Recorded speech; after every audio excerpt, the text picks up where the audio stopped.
that rant of false information does not bring this country together. If you want to work on bringing this country, it's my time, not yours. My God. If you want to talk about dividing this country, it is my time. I follow you on your social media posts that tear this country apart. To address your falsehoods. Oh, you are an you can try all you want in this country. to not take responsibility for what you have said. Sir, you're making a mockery of this committee. Sir, you don't tell me my time is over. The people of New Jersey tell me what my time is. Hey everyone, welcome back to the channel. If you're new here, hit that subscribe button and turn on notifications, because trust me, you don't want to miss what's coming next.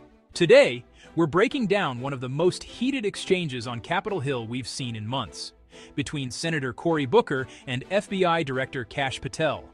And let me tell you, this one got personal, loud, and very, very political. Let's dive right in.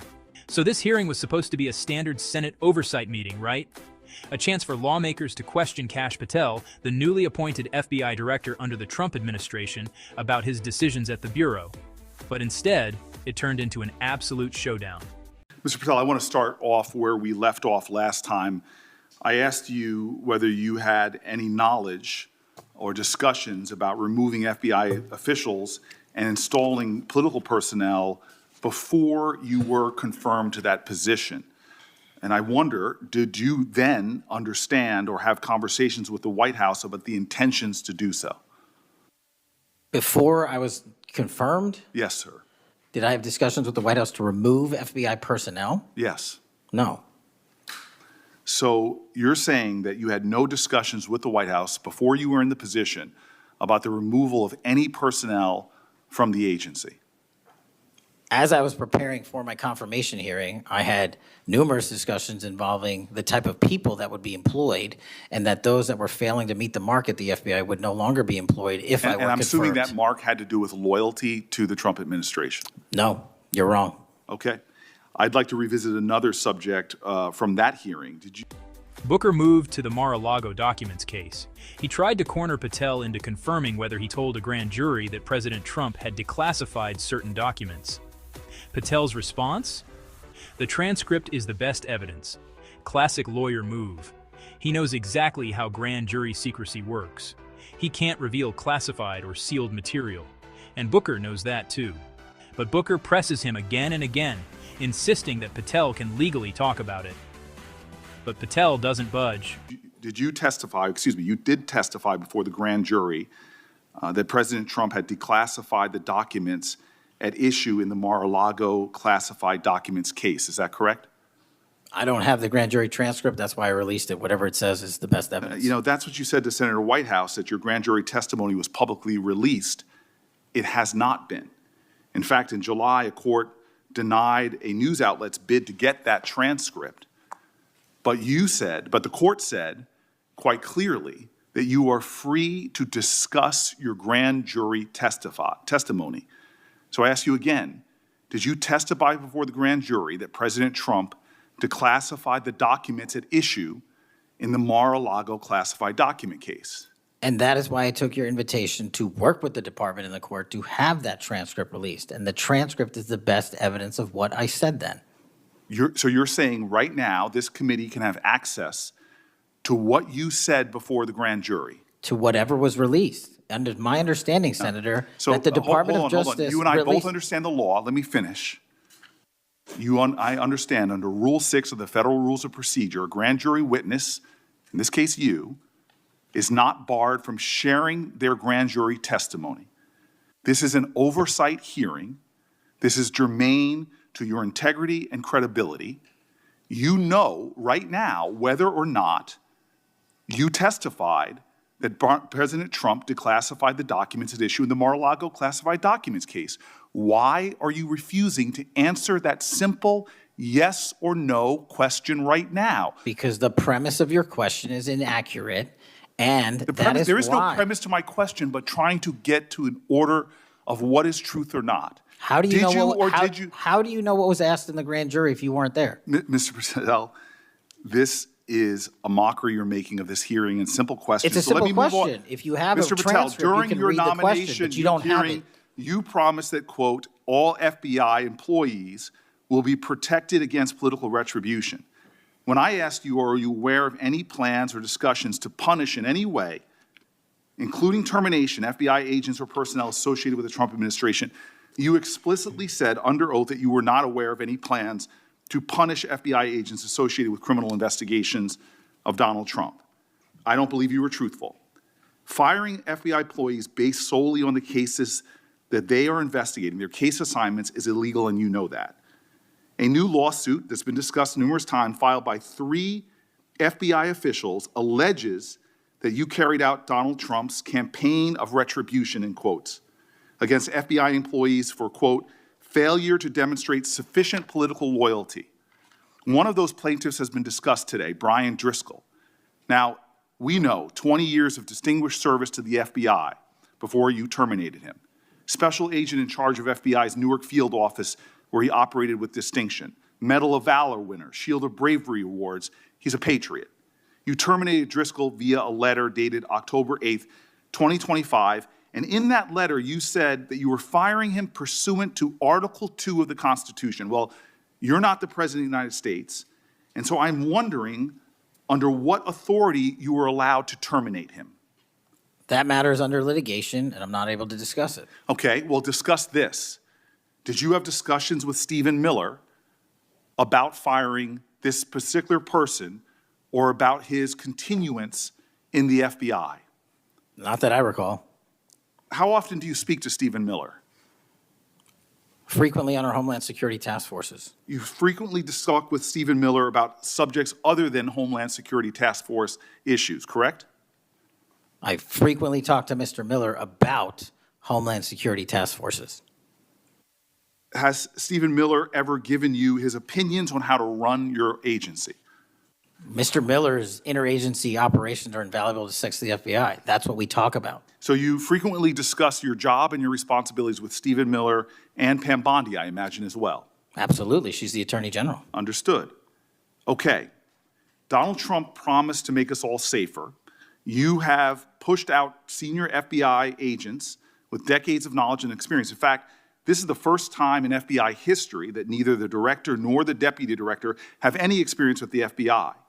You've shifted the agency's priorities primarily to pursuing Donald Trump's immigration enforcement agenda. According to ICE data, the Cato Institute, which is a conservative think tank, found that 20% of all agents have been diverted from their work to assist ICE immigration enforcement. 20%. Part of this operation is the work of mass law enforcement who jump out of cars, snatch people off streets at churches, schools, and their jobs and hospitals. Have there been any FBI agents who investigate crimes against children that have been assigned to immigration enforcement, yes or no?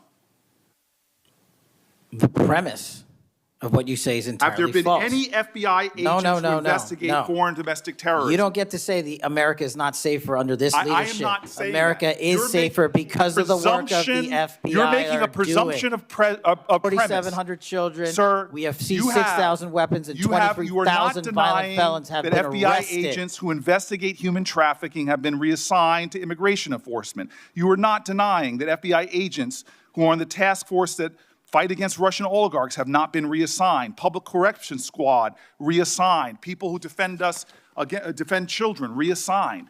You're not denying that.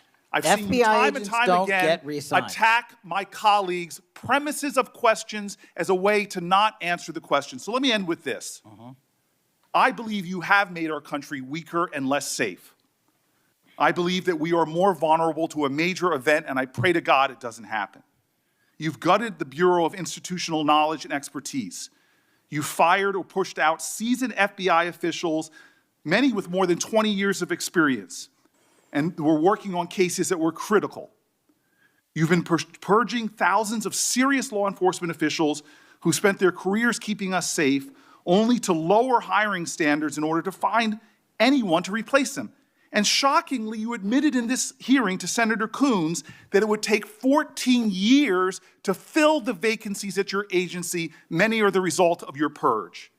20% of FBI agents are doing low-level immigration enforcement instead of their mission-critical work. You've disbanded entire task forces that stop election interference, foreign influence, public corruption.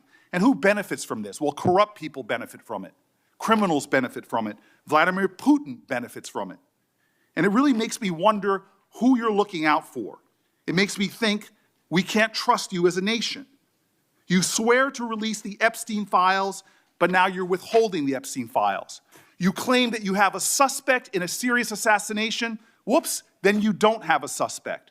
You know nothing about plans to remove FBI agents, yet you're directly involved in those plans. In the words of an ex-FBI official, you are overseeing, and I quote, generational destruction of the nation's premier law enforcement agency. Mr. Patel, in just 8 months, you have assaulted the institutional integrity of the FBI. But I know FBI field agents. I've worked with them in Newark. No matter how truly bad you are, you can't undermine the legacy of agents who fight every day to keep us safe, but you can tarnish the integrity of the agency and undermine the agency's capacity. I believe you're failing as a leader, and that your failure does have serious implications for the safety and security of Americans and our families. We're more vulnerable to domestic and foreign attack because of your failures of leadership. I don't think you're fit to hand the Bureau, but here's the thing, Mr. Patel. I think you're not going to be around long. I think this might be your last oversight hearing. Because as much as you supplicate yourself to the will of Donald Trump and not the Constitution of the United States of America, Donald Trump has shown us in his first term and in this term, he is not loyal to people like you. He will cut you loose. This may be the last time I have a hearing with you because I don't think you're long for your job. But I'm going to tell you this. I pray for you. I pray for you that you can step up and defend your oath, defend the Constitution, and do a much better job of defending this country. Thank you, Mr. Chairman. Do you want to say anything? Yes, sir. When Booker's time finally runs out, Patel gets his moment. And boy, does he use it. He calmly lays out real numbers.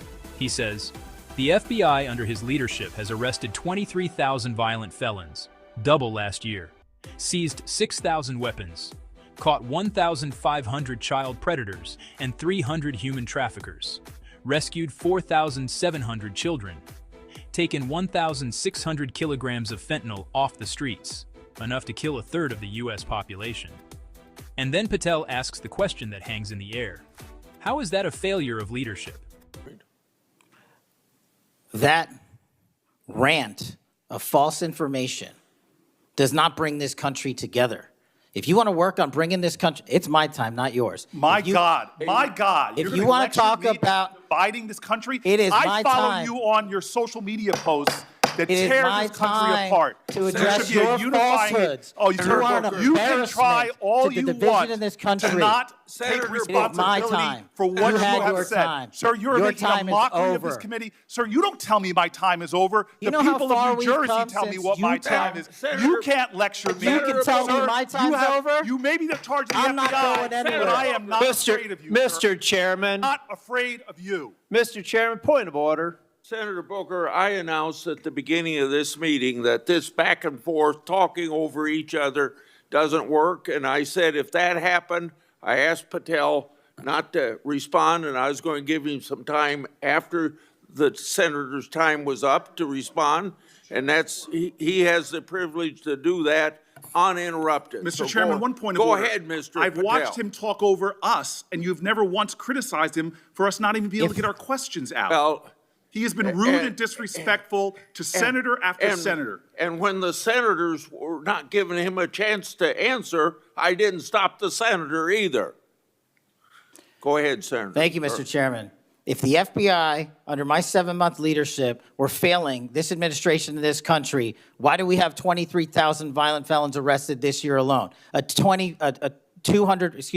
double increase from that time last year. Why is it that we have seized 6,000 weapons? Why have we found 1,500 child predators and arrested them? Why have we 300 human traffickers in jail? Why have we found and identified 4,700 children? Why have we seized 1,600 kilograms of fentanyl enough to kill a third of the American public, a 25% increase alone from last year. 88,000 kilograms of cocaine seized, 700 kilograms of meth seized, and that's just on our criminal operations in summer heat. How is it possible that we are taking 8 kilograms off the streets of the cities in New Jersey and preventing the deaths of 607,000 people this year alone, a failure of the FBI and my leadership? How is it that we have counterintelligence arrests already this year exceeding the numbers from the entirety of last year?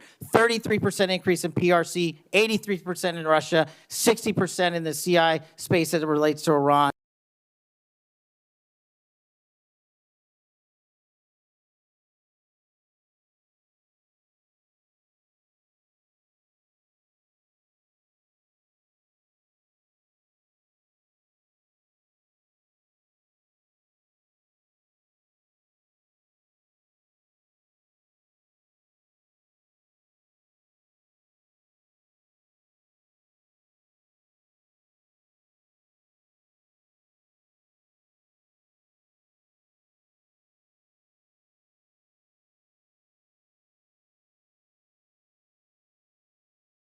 Here's the thing, guys.